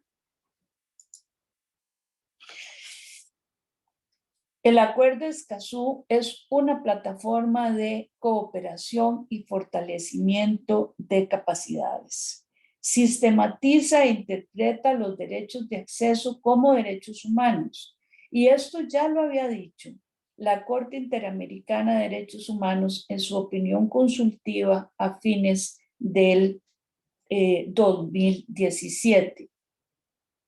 Aumenta y garantiza precisamente la seguridad jurídica para los inversionistas, tanto nacionales como extranjeros, en un marco de transparencia y de rendición de cuentas del Estado que es tan importante en estos momentos. La que sigue. Al establecer ese piso mínimo, esos estándares que todos los estados deben cumplir, reduce también las disparidades que existen por los ordenamientos jurídicos en la región. Dado que su cumplimiento es gradual y progresivo, nos ayuda a acercar, a fomentar la competitividad entre los países en un marco de transparencia y de aplicar esas directrices que se han ido estableciendo para la banca multilateral y para la cooperación internacional. Articula mejor esos procesos internacionales concurrentes que potencian los esfuerzos, por ejemplo, con los Objetivos de Desarrollo Sostenible y la Agenda 2030. ¿La que sigue? Termino con este pensamiento, que es una reflexión que se hacía en el marco de establecer cuál es el lugar, cuál es la visión del sector privado que puede tener una mayor competitividad. Y dice, aquellos países que realicen las transformaciones progresivas como las que están planteadas en las distintas políticas institucionales que impulsan el tránsito hacia los negocios e inversiones con menos impactos socioambientales negativos, con más gobernanza ambiental y más impactos positivos, más allá de los económicos, tendrán una mayor competitividad. Muchas gracias a ustedes por la atención. Gracias, Patricia, por hacernos, digamos, este análisis y la importancia del acuerdo de Escazú como un instrumento importante, ¿verdad?, para esta crisis climática y que unifica la región a través de las diferentes problemáticas que surgen de la inseguridad alimentaria, la soberanía alimentaria, ante amenazas de megaproyectos de inversión pública como inversión privada y que están despojando en los territorios a muchas comunidades y pueblos. Y por otra parte también a toda esta migración forzada que se está dando en la región producto de la crisis climática que se vive y que el instrumento del Acuerdo de Escazú es sumamente importante para abordar y para fortalecer la gobernanza social a nivel territorial. En ese sentido, estamos finalizando, digamos, con esta ronda de las diferentes panelistas y le doy la apertura a mi compañera Virginia, quien estará dando lectura a muchas de las preguntas que han surgido y posteriormente pasaremos a la declaratoria regional que será leída por el compañero César. Adelante, Virginia. Hola, buenos días, buenas tardes. Muchas gracias, Carlos. Yo soy Virginia Castrillo, coordinadora de GCAP y trabajo con RENIC también en Nicaragua. Bueno, vamos a proceder a la primera pregunta que tenemos en el chat. El señor Mario Ardón Mejía nos pregunta la lectura de los documentos generados desde la iniciativa Escazú son muy acordes con las realidades, pero ¿cómo logramos que aterricen a nivel territorial? A veces todo se queda en excelentes documentos, pero pocos impactos en las realidades de los territorios y poblaciones de nuestros países. Le dejo la palabra a quien le corresponda responder esta pregunta para seguir con la siguiente. Si le parece, comienzo haciendo algunas reflexiones y luego a las compañeras si quieren agregar algo más. Yo creo que una de las características más importantes del proceso del Acuerdo Escazú, y pues no lo resalté suficientemente por el enfoque que me solicitaron, es que el Acuerdo Escazú se ha convertido más que en un instrumento jurídico vinculante en un movimiento regional. En cada uno de los países se han constituido redes nacionales integradas por diferentes grupos de la sociedad civil, de la academia, de personas interesadas, porque el mecanismo público regional, que es el mecanismo que se contempló desde el inicio, en la inauguración, de que cualquier persona interesada con solo enviar un correo electrónico a la CEPAL, que funge como secretaría, puede ser parte de ese proceso y recibir toda la información al respecto.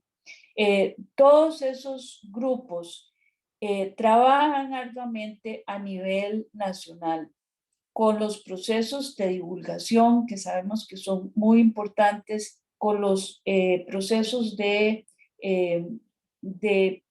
acompañamiento, tanto a la ratificación como a la aplicación y al cumplimiento, y también en sus funciones a nivel regional de articulación. Por supuesto que estos esfuerzos no son suficientes. No son suficientes porque hay que trabajar más en la divulgación. Esto es algo que compete no solo a las organizaciones de la sociedad civil, es una de las responsabilidades y deberes de los estados parte, promover el contenido y ampliar el conocimiento sobre el Acuerdo de Escazú. Adicionalmente a esto, para los estados que ya son estados parte, se ha planteado la elaboración de planes de acción para la aplicación y el cumplimiento a nivel nacional. Y en estos planes de acción no se contempla que participe solo las instituciones públicas, sino que se establezcan mesas de diálogo en donde participen los diferentes sectores sociales para definir las acciones que se deben tomar en el corto, en el mediano y en el largo plazo. Así que el reconocimiento de estos derechos de acceso como derechos humanos es muy importante y al igual que en general todos los derechos humanos, su divulgación, su promoción, su entendimiento y la forma en que las organizaciones pueden apropiarse de ellos para fortalecer su trabajo a nivel territorial es uno de los aspectos efectivamente más importantes. Muchas gracias, Patricia. Sí, Valeria, adelante. Muchas gracias. Quisiera complementar sobre lo que acaba de decir la doctora Madrigal, sobre la importancia de contar con un marco supranacional como los tratados internacionales o regionales, ya sea el Acuerdo de París o el Acuerdo de Escazú, que muchas veces es difícil ver cuál es digamos, su impacto directo en los territorios. Y mencionar, por ejemplo, que con la adhesión al Acuerdo de Escazú en Chile, se abrieron inmediatamente el Servicio de Evaluación Ambiental, amplió las oportunidades para la participación ciudadana en las declaraciones de impacto ambiental, de modo tal de poder cumplir con los estándares que planteaba Escazú. Esto sin duda no habría sucedido si no fuera porque el país, al ratificar, al convertirse en un estado parte, debió ponerse a tono con estas nuevas medidas. Por ejemplo, en el caso de Ecuador, que es otro de los países que han ratificado el Acuerdo de Escazú, se ha establecido una mesa de diálogo para avanzar juntos, gobierno, sociedad civil y academia, en la implementación del Acuerdo de Escazú. En Panamá,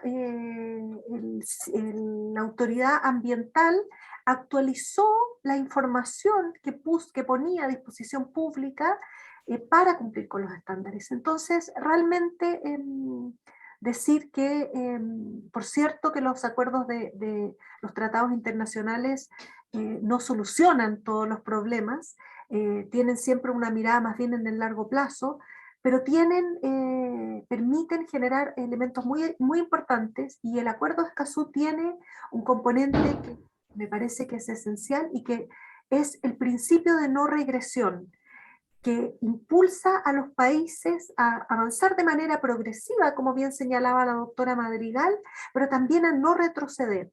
Y sabemos que en nuestra región, en contextos económicos adversos, muchas veces existe la tendencia a relajar las salvaguardas ambientales. Entonces es muy importante el principio de no regresión que incorpora el Acuerdo de Escazú. Muchas gracias. Muchas gracias. Bueno, pasamos a la siguiente pregunta. El señor Sergio Richard. ¿Cuál es su posición o análisis respecto a la deuda por clima? Sí, bueno, hay un mecanismo que son los canjes de deuda por clima que de alguna manera están siendo promovidos o ya se han utilizado desde hace muchos años. En la Tindad justo en este momento estamos elaborando un reporte actualizado sobre financiamiento climático, sobre deuda, y estamos con datos más del contexto regional. Queremos tener una posición un poco más justificada. Lo que hemos visto hasta ahora Este reporte va a salir el próximo mes. Lo que hemos visto hasta ahora es que lo que se ha venido, digamos, canjeando por clima, justamente estas reducciones de deuda para que se destinen esos recursos a temas climáticos, son en general como montos pequeños, porque atienden principalmente a deudas bilaterales, principalmente entre dos países, ¿no? Y no tienen tanto, digamos, deudas multilaterales o con acreedores privados, que también son importantes, ¿no? Entonces ahí hay una limitación respecto a estos canjes. Hay que ver porque hay unos que pueden ser, digamos, mecanismos de que una deuda sea como recomprada a un monto menor, entonces solo la diferencia se destina a cambio climático, entonces tiende a ser mucho más pequeño incluso, ¿no? Entonces queremos ver con casos de estudio en la región qué ha estado pasando, si es bueno, o sea, puede ser algo que apoye, ¿no? De alguna manera a un mecanismo de que ayude a reducir la deuda y a la vez movilizar recursos para la acción climática, puede ser interesante. Sin embargo, hay estas limitaciones, digamos, en el sentido de que generalmente son montos pequeños, solamente se atiende, digamos, estas deudas bilaterales, ¿no? Y ahí hay como estas limitaciones que podrían atenderse tal vez con otros instrumentos, como ya lo mencionábamos, los derechos especiales de giro, quizá los impuestos verdes desde el ámbito fiscal también para recaudar, digamos, dinero que permita atender la crisis climática en términos de mitigación, adaptación desde lo nacional, ¿no? U otros mecanismos también, o otros tipos de reestructuración de deuda o cancelación de la deuda como tal ante eventos climáticos extremos, ¿no? Gracias, Carola. El señor Mario Ardón quiere saber si Honduras está en algún nivel de avance para incorporarse al Acuerdo de Escazú. La señora Patricia Madrigal puede responder. Bueno, cuando inició esta nueva administración, la presidenta pues manifestó su interés de adherirse al Acuerdo de Escazú. Entiendo que se están impulsando los trabajos en el Congreso y, como decía anteriormente, hay una red nacional de Honduras muy activa, pues dando a conocer. Recientemente, hace una semana, hicieron una actividad bastante grande en Tegucigalpa. También la UICN, la Unión Internacional para la Conservación de la Naturaleza, que tiene una resolución adoptada en el último Congreso Mundial, hizo una actividad con todos los miembros de Honduras para promover esta adhesión. Exactamente en el estado en que se encuentra, pues no lo sé, pero sí que hay interés del gobierno de impulsarlo.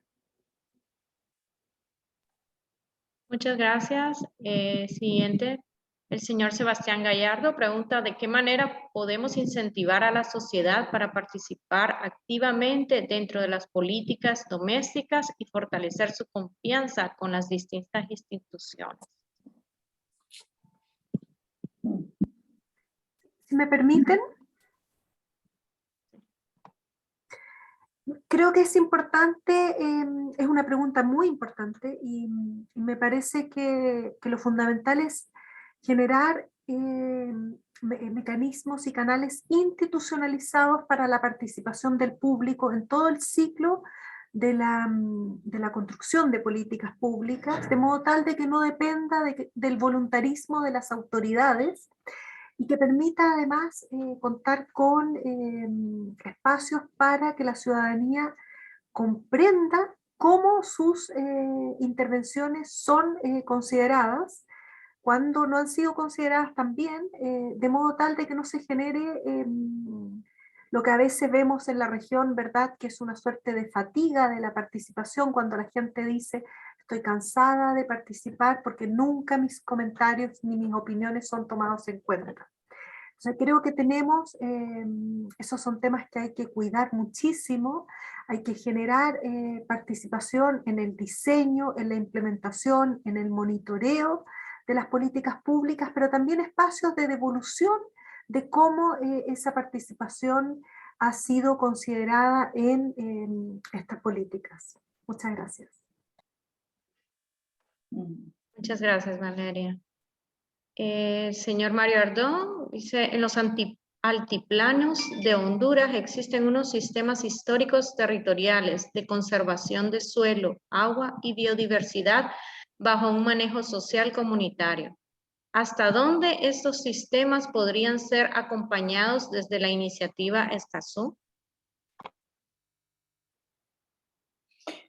Bueno, yo creo que así como hay toda esta riqueza cultural y de agrobiodiversidad en el altiplano de Honduras, a lo largo de toda la región, estas expresiones culturales y de biodiversidad pueden ser apoyadas por el Acuerdo de Escazú en el tanto se enmarca en el tema de derechos humanos y de ambiente. Entonces, desde el derecho de acceso a la información, que no solamente es el acceso, sino también la distribución, la divulgación, la adaptación de esa información para que pueda ser comprendida por las personas. Una de las experiencias más interesantes ha sido cómo en algunos países se está traduciendo el Acuerdo de Escazú a otros idiomas para que las personas puedan acceder a ese conocimiento. Y la participación, ¿verdad? Para evidenciar aún más ese aporte que están brindando desde los territorios. Ese acompañamiento es importante, pero estos procesos tienen ahora un instrumento internacional que les respalda y en el cual se pueden fundamentar para tener esos diálogos institucionales. Aún si el Estado no es parte, porque lo que hace el Acuerdo de Escazú realmente es recoger de lo que se ha ido trabajando tanto en el Sistema Interamericano de Derechos Humanos, en los procesos de crisis climática, en los procesos de la banca multilateral, recoger esos principios, esas lecciones aprendidas e incluirlas en un instrumento que esperamos puedan los países poco a poco ir adoptando. Pero es como recoger todas esas lecciones aprendidas y ponerlas en un instrumento que fue planteado y elaborado desde y para la región.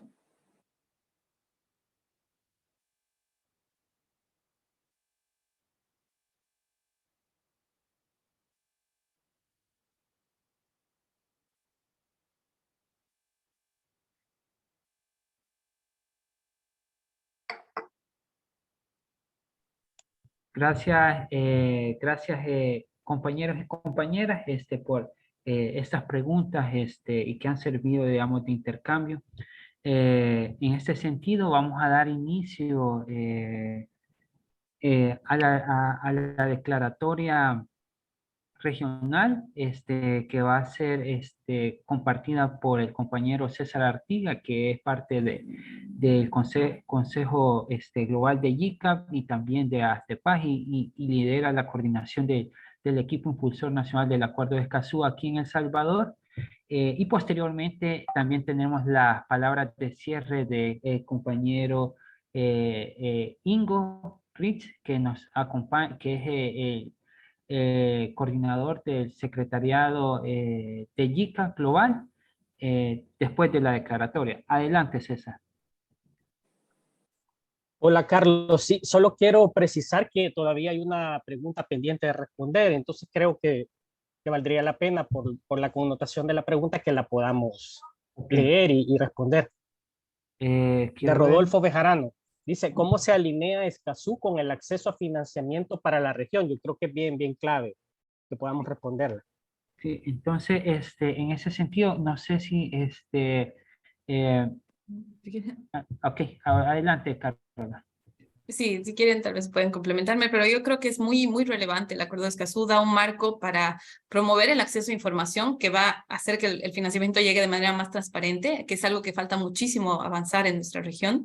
No hay buenos sistemas que nos estén indicando cuánto recibimos, cómo se gasta este dinero, ¿no? Y entonces ese acceso a la información pública va a ser muy importante.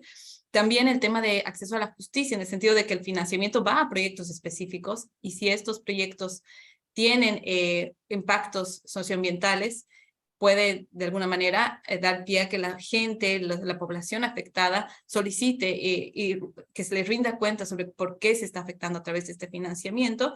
Y también en el marco de la participación pública, como bien mencionaba Valeria, hay algunos procesos, por ejemplo, la construcción de una estrategia nacional de financiamiento climático u otros relacionados a financiamiento en los que es muy importante que haya participación de todos los sectores, ¿no? Entonces, este marco legal da justamente, promueve esa participación, ese acceso a información, transparencia y también a justicia, ¿no? No sé si quieren tal vez construir sobre eso, Patricia, Valeria.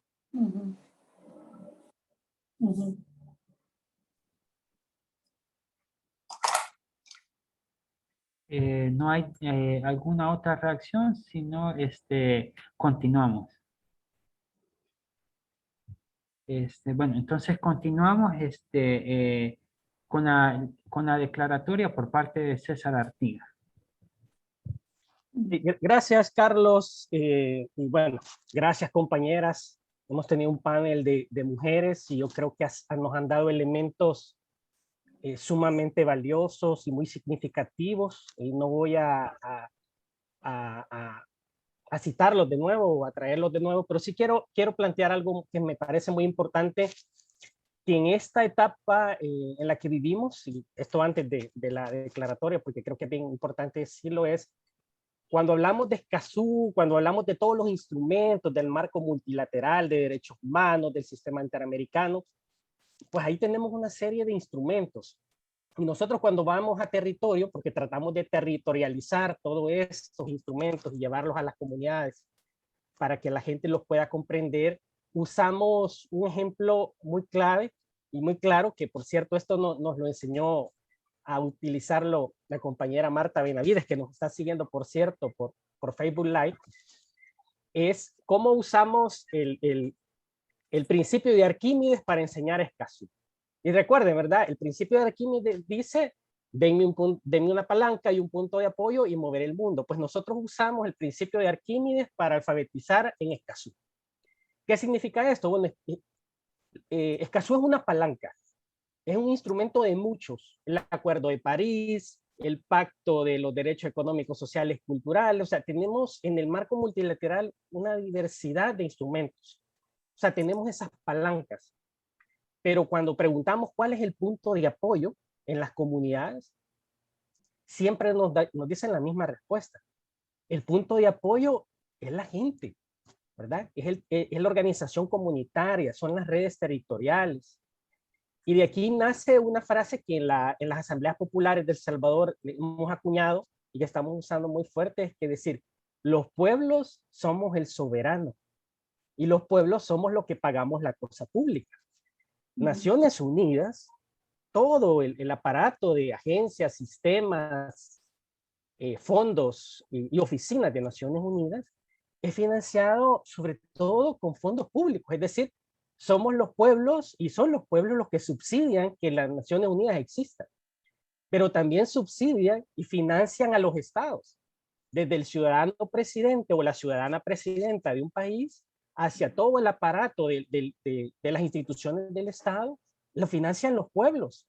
Entonces, si el pueblo es el soberano, el punto de apoyo es que organicemos, que sensibilicemos, que empoderemos, que formemos, pero que movilicemos la voluntad ética y política de las personas, para que movamos hacia donde dice la palanca, el punto de apoyo y mover el mundo. Bueno, ¿hacia dónde vamos a mover el mundo? Bueno, sabemos que como vamos hacia un mal término.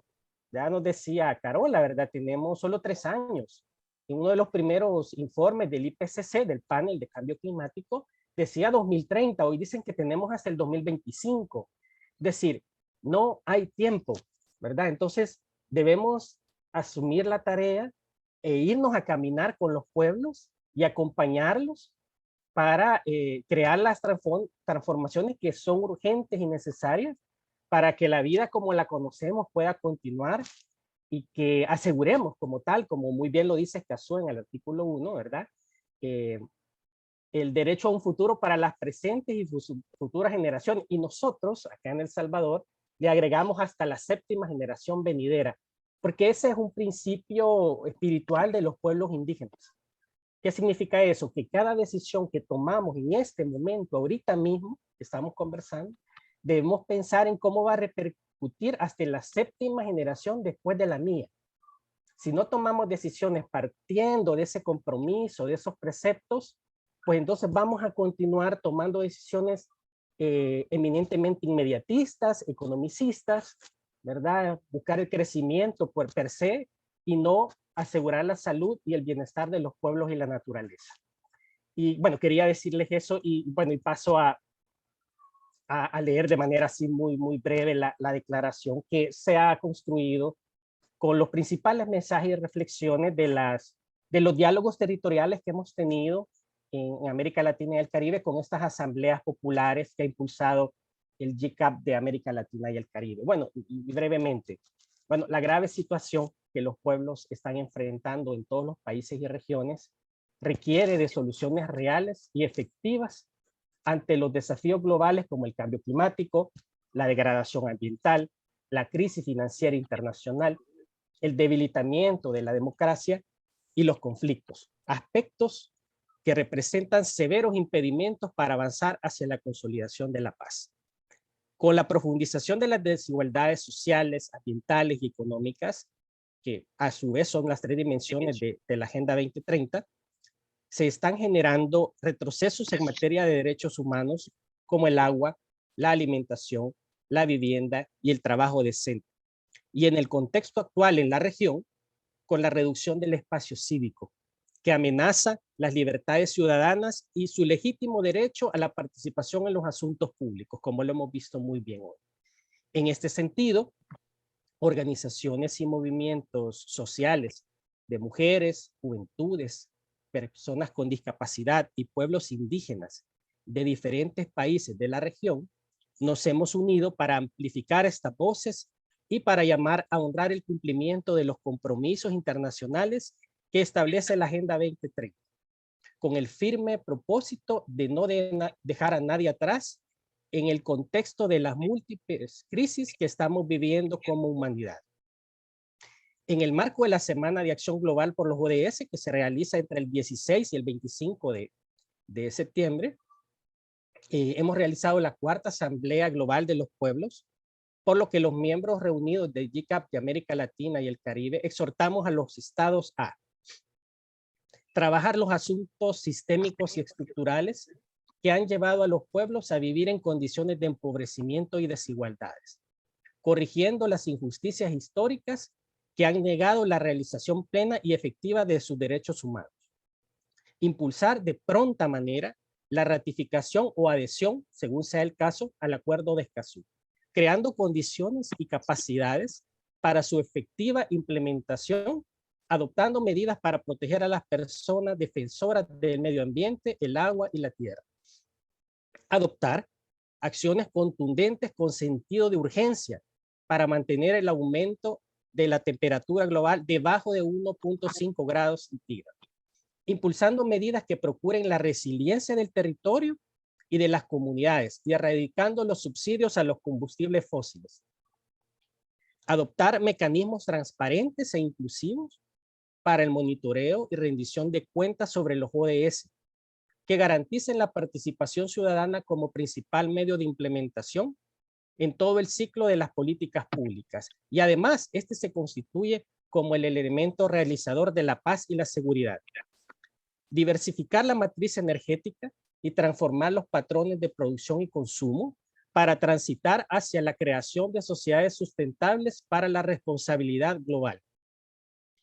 Acabar con la especulación y el acaparamiento de tierras generadas por los megaproyectos, monocultivos y las industrias extractivas, los cuales provocan desplazamientos forzados y violentan los derechos colectivos de los pueblos indígenas. Impulsar instrumentos de gestión efectivos para cumplir los ODS y el Acuerdo de París, que promuevan activamente la libre autodeterminación, el derecho a la consulta y al consentimiento libre, previo e informado, y que reconozcan las contribuciones de las personas y comunidades, así como sus conocimientos, saberes, prácticas ancestrales y tradicionales para la gobernanza social territorial. Y finalmente, fomentar esquemas de cooperación internacional, sur-sur y triangular, que permitan el desenvolvimiento pleno de los pueblos y naciones, así como la movilización de recursos internos y externos para dar respuestas efectivas que permitan asegurar la salud y el bienestar de los pueblos y la naturaleza. Este es la declaratoria que hemos construido conjuntamente.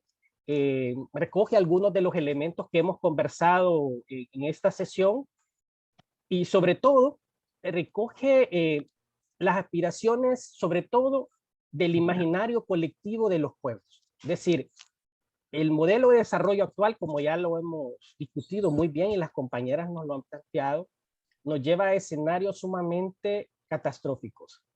Entonces, los pueblos, a raíz de la pandemia y a raíz de todas estas crisis, están creando un imaginario que implica soluciones endógenas autogestionadas. Es decir, los pueblos participando son la principal propuesta de solución, ¿verdad? Nada se construye ni puede tener un resultado efectivo y exitoso si las personas no se involucran, si no participan y si no son parte esencial de la toma de decisiones. Así que eso es mi aporte y ante todo pues agradecer todas las preguntas, opiniones y las respuestas muy acertadas de las compañeras. Gracias, Carlos. Gracias, César. Finalmente tendremos las palabras de cierre de Ingo Riz, quien es secretario de ICA Global, por lo que él hablará en inglés y le solicitamos que en la barra de abajo de herramientas puedan encontrar un mundo donde dice interpretación y ahí poder pasarse al idioma español para escuchar la traducción en español. Adelante, Ingo. Welcome, Ingo. Can you hear, Ingo? Okay, hola a todas y todos. Hablamos en inglés. Okay, so thank you for this very interesting assembly. This is the last assembly today after 12 hours.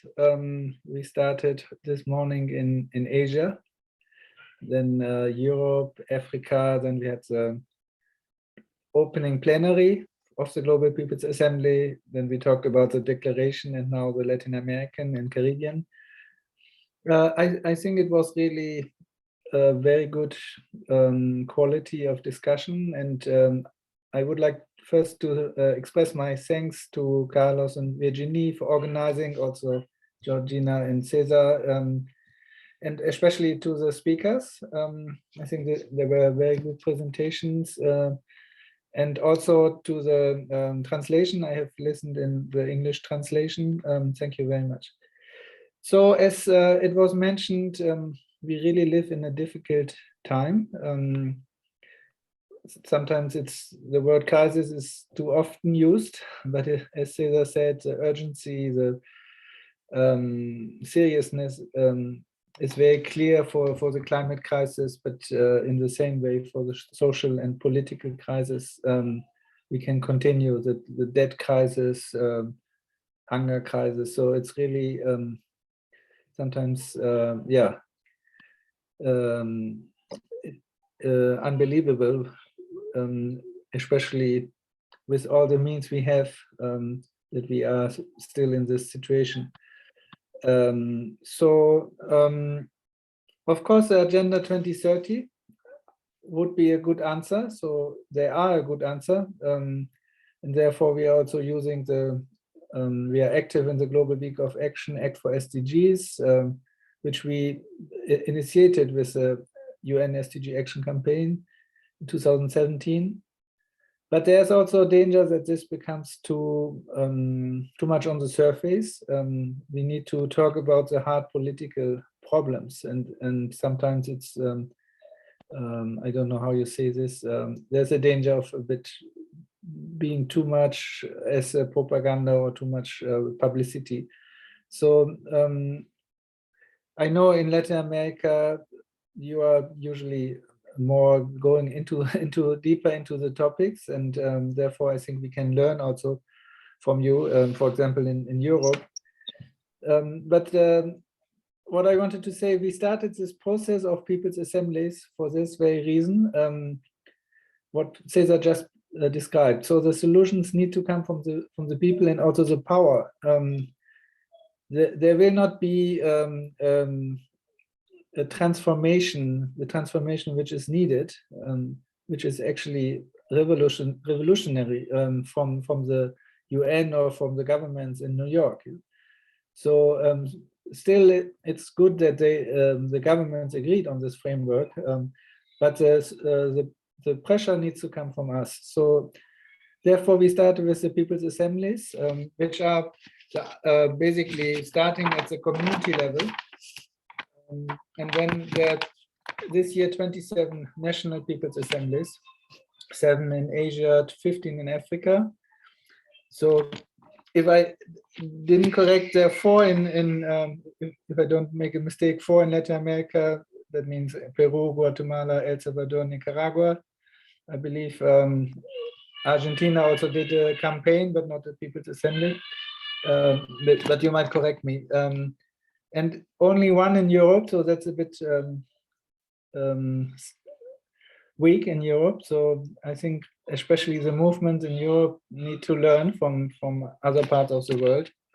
And also topic-wise, I mean, the idea is really that then from the national level, we come together in regional assemblies like this one, and then as to contribute to the Global People's Assembly, which is now today, tomorrow, and on Thursday during the UN General Assembly, where 140 heads of states, presidents, prime ministers come together. So to bring the message of the people to the UN General Assembly. So that's the basic idea. And therefore, it's also good that you did this declaration.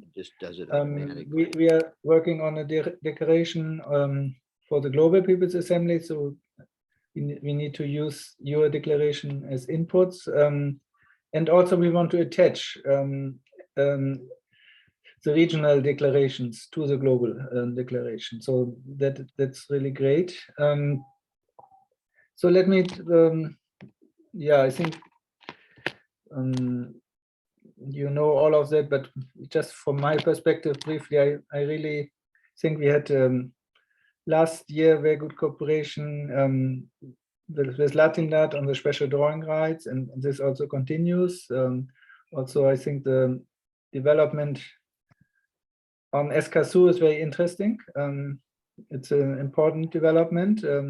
I'm always following and also this question, what does it mean in practice? And also I want to say, I think it's really good that you have this, you have the speaker from CEPAL or ECLAC, because I think this cooperation with the UN can be also really helpful. So finally, I'd like to invite you to be part of the Global People's Assembly. That we have quite interesting thematic sessions tomorrow, and also on Thursday we have the work on the declaration. And Thursday we have the Global Justice March. It's at 2 p.m. GMT.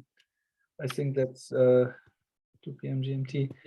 I'm just trying to calculate for. Probably it's at 8 a.m. in Central America. So it's like an online demonstration. 8 de la mañana. Yeah, so it's an online demonstration where we will present the declaration. We will shout and chant and sing. So I think it will be a good moment to come together globally for global justice. Thank you to everybody.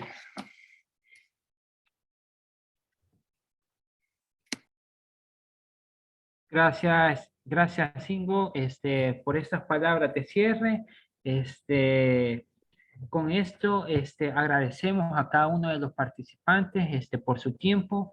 Agradecemos a las personas que nos estuvieron acompañando a través de Facebook Live y los invitamos, como mencionaba Ingo, a seguir con estas sesiones en el marco de las asambleas de los pueblos que se estarán realizando, ya lo mencionaba Ingo, el día de mañana, el